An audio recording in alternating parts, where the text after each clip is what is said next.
Abraham ay tinawag na righteous. Why? Because of his belief in God. So let us consider also Rahab in verse 25, chapter 2 in the book of James. In the same way, was not even Rahab, the prostitute, considered righteous for what she did when she gave lodging to the spies and sent them off in a different direction. Kaya itong si Rahab, kung mapapansin ninyo, she had made a choice between the pagan idols of Canaan and the God of the Hebrews. Ang puso nitong babaeng ito talagang bagong-bago na. Kasi ang kanyang pananampalataya ngayon, binigay na niya sa Diyos. At ito'y nagbibigay ng resulta sa paggawa. Ano yung gawa? Tinulungan niya yung mga spies. In verse 11 ng chapter 2 ng Joshua. So, ito mababasa natin that her profession of faith was justified when she followed through with her promise by letting down this man from the wall of the city with a rope. Kaya nga kung itong kanyang paniniwala sa Diyos ng mga Hudyo, kung hindi sinamahan ng gawa, anong saysay? No? Anong saysay? Kaya napaka ganda na bigyan natin ng tamang teolohiya itong faith ng bawat isa sa atin. Kasi si Rahab, her faith preceded her works. So meaning, her faith is the basis for her works. Yun yung basihan ng kanyang works. Kaya, kung nilay-nilayan natin, o isipin natin ng maayos, ganito, yung kanyang pananampalataya, yun ang nagtulak sa kanya na tulungan itong mga spies. So, pag sinabi natin faith plus works, it does not equal salvation. Faith plus works equals salvation? No. Hindi ganun. Faith plus nothing equals salvation. Wala ka namang nagawa pagdating sa salvation. And this salvation plus works, yan ang pwede. Pwede yan. Pero pag sinabi mong faith plus works equals salvation, hindi siya pwede. Pero pag sinabi mong faith plus nothing, kasi wala kang ginawa, di ba? Equals salvation. Yung nasa kaligtasan ka na lugar. O ligtas ka na. Diyan na ngayon, plus works. Diyan na ngayon umuusad yung tinatawag mong works. Diyan na ngayon umuusad. Kasi, you do not contribute something to your salvation. So, pag sinabi mong faith plus works equals salvation, ano yung naiambag mo sa kaligtasan mo? Wala. Ano yung nagawa mo? So, meaning, you are saying that the cross is not enough. You are saying that the sacrifice of Jesus is not enough. That's the reason why you have to do your part. It is an insult to God. Insulto sa Diyos yan. Pag ang faith mo, dagdagan mo ng works para maligtas ka, hindi pa ba sapat yung ginawa ni Kristo sa krus? Kulang pa ba yung mga ginawa ni Kristo para maligtas ka? Insulto sa Diyos yan.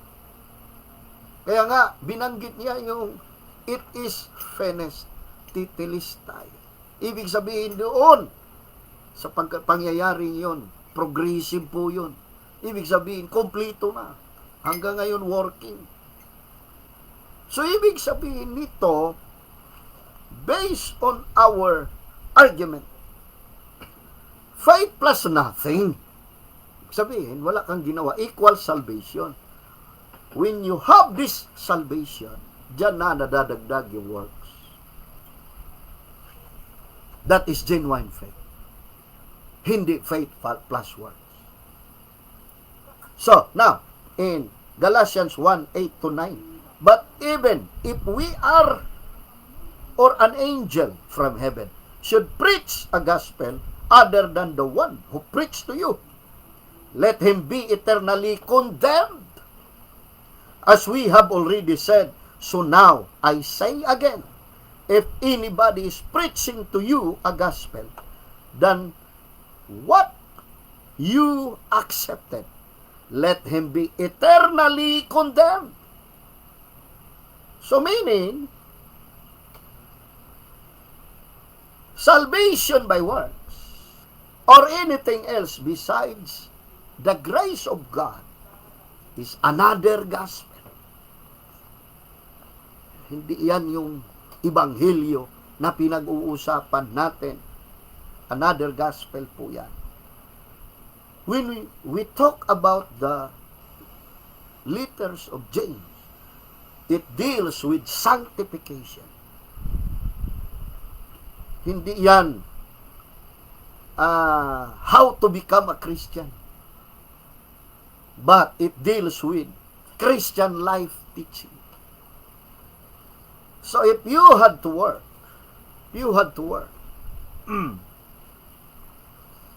to earn your salvation, what problems would you encounter? So the question is, how much is enough? Ikaw yung gumagawa ng kaligtasan. How do you know when you have arrived? Na ito, tama na to. Ito na yung tama kong ginawa para maligtas ako. Ito na yung dinagdag ko sa pananampalataya ko. Ligtas na ako dito. Kaya tuloy, iba-iba ang standard ninyo ng bawat isa sa atin. O ito tama, ito kulang. By works. So what happened to the believer? There is a constant state of worry. Punong-puno ng pag-aalala. Tama kaya yung gawa ko o kulang pa para sa kaligtasan ko? Kasi ang sukatan iba-iba. Bawat lokal na iglesia, iba-iba ang sukatan. Ito ang sukatan natin, ha? Para ma-maintain yung ating kaligtasan. So, they are trying to earn God's favor. So, how do you get it back once you have lost your salvation? Halimbawa, hindi natin na-meet yung work natin. Nako, sumablay. Paano natin ibalik yun? Paano natin ibalik ang ating kaligtasan? Kung inisip nyo, tayo ang gumawa. Kung tayo yung gumagawa. In Romans 3:21-24, but now, a righteousness from God, apart from the law, has been made known, to which the law and the prophets testify. This righteousness from God comes through faith in Jesus Christ to all who believe. There is no difference, for all have sinned and fall short of the glory of God, and we are justified freely by His grace, through the redemption that came by Christ Jesus. Dahil ito yung pananampalataya mo, dagdagan mo ng works. Iyan sabi ni Pablo, come short for the glory of God. Kapos ka. Anong works na pwede mong gawin para maabot mo yung kaluwalhatian? Ano yung sukatan? Ano yung basihan? Hindi pa ba sapat yung ginawa ni Kristo dahil siya mismo ang dumugtong? Hindi tayo. Kasi ang gap, ito yung tao, ito yung glory. Magdagdag ka ng works para maabot mo yung glory. Hindi ganon. It is Christ through the cross ang dumagdag para maabot.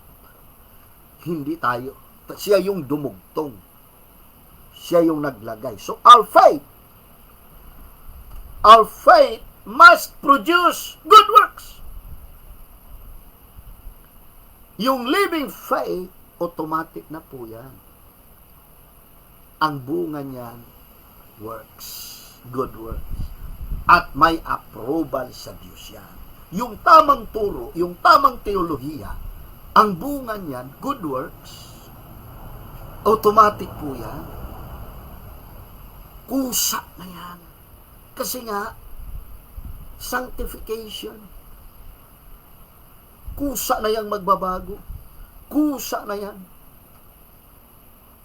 Nandoon na yung good works. Why? Because of this living faith. Lahat pong buhay, lumalago. Lahat ng buhay. So, pag buhay at tunay na pananampalataya, may tamang pamumuhay, may kabanalan, may katwiran. So, this faith grows greater as we recognize also the greatness of God in us. Because His ultimate goal is to lead us to trust Him completely. Panginoon, tulungan mo ako rito, hindi ko kaya kung wala ka. Trust Him completely. So that we may know the fullness of His fellowship. Kaya may prayer. Kaya minsan may fasting. Why? We need God to lead us and to trust Him completely. Kahit sabihin mo, ito yung pananampalataya ko, napakahina. He can turn that faith into a strong faith, into a working faith, into a living faith. Hindi lang yung labi natin, ang laging nagsasabi na pananampalataya, tamang doktrina. Ang totoong pananampalataya, hindi lamang sa labi yan, pati sa buhay. Hindi lang sa profession na sinasabi mo. So, ibig sabihin, kailangan mong magmingning. Kailangan mong magliwanag. Pag sinabi mong faith, it always has work to do. Kaya maraming mananampalataya kuno. Pero kung tingnan nyo buhay, libakira, chismosa, sa Facebook nag-aaway, hanggang magkahablahan na tuloy sa mga terminologyeng ginamit. Bakit mo masasabi yan? Totoong pananampalataya. Ang totoong pananampalataya, may bunga na magandang gawa. May bunga yan. Kaya nga, may poem nga si Pauline Davis. Thank God for the dirty days. Salamat daw sa mga plato na hugasin. Kasi merong kwento yan na sasabihin. Yung iba walang makain. No, walang huhugasan kasi wala namang makain. Merong bahay, merong kalusugan, merong kaligayahan na talaga namang ito'y nagpapatunay ng magandang ebidensya na ang Diyos ay mabuti. So, ibig sabihin, kaakibat na yung gawa doon sa faith. So, there must be a gratitude for a working faith. Nandoon ang pasasalamat. Kaya yung puso ng mga taong buhay talaga at totoo na pananampalataya, hindi malungkot at inis na inis sa iba't wala nang ibang post kundi mang-away ng ibang doktrina. No? I don't care about your teaching. Pero sa tao ko, I need to preach the truth na ito yun. Lalo na ngayon, puro online tayo. Ano-ano yung mapakinggan nilang turo. No? Kaya nga, hindi dapat tayong maniwala doon sa counterfeit faith. Useless faith. Faith knows the best. Ito yun.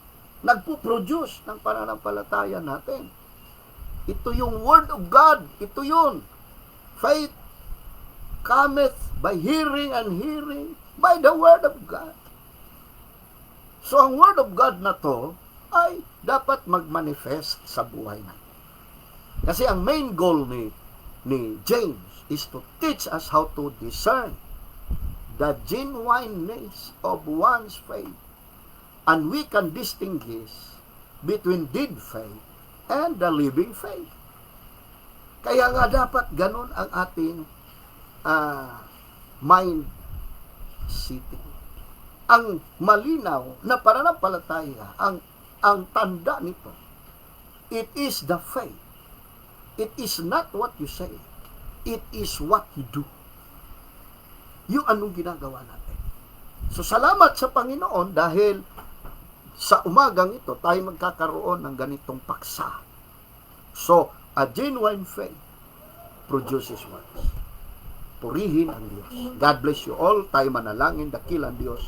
Ngayong umaga, pagpapalain mo ang iyong mga anak na ikaw ang siyang maluluwalhati sa kanilang buhay. Purihin ang pangalan mo, Panginoong Hesukristo. Amen.